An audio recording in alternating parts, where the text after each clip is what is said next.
Adam, you spoke with my colleague Martijn Hemminga 2 years ago. What has changed since then at Candidate.ID?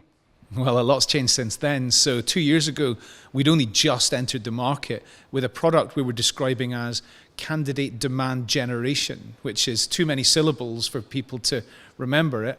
And also, it was a concept that people were not immediately understanding. What we realized actually quite quickly was the idea around creating talent pipelines and being able to automate talent pipelines was something that Candidate.ID really addresses in a very, very effective way. So the other big change is, of course, we now have customers. We've got numerous international employers who are using Candidate.ID to generate automated talent pipelines, and the key piece of data that we have is that they're able to reduce their time to shortlist on average by 50% because they now know which candidates are cold, warm, and hire ready because of the tracking and scoring that we are able to offer them.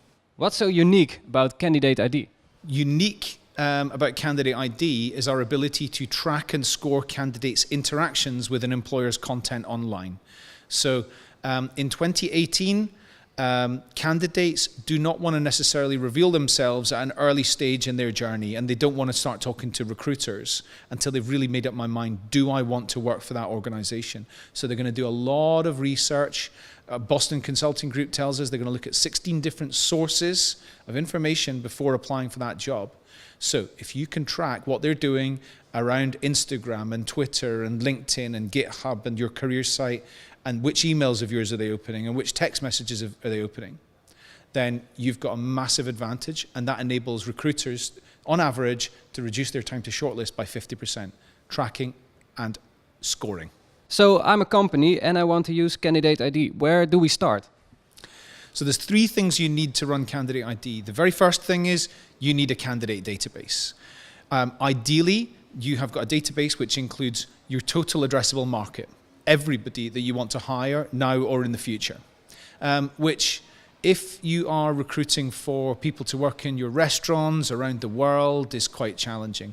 But at what I call the qualified volume area, which is sort of salaries of between maybe 30,000 and 150,000 euros, where people are in demand and you have to roll out the red carpet, creating talent pipelines is a really useful thing to do. If you can get your arms around everybody that you might want to hire now or in the future, like Specsavers has for optometrists, as Nick and I were talking about earlier at the presentation here, then you've got a massive advantage. The second thing you need is content.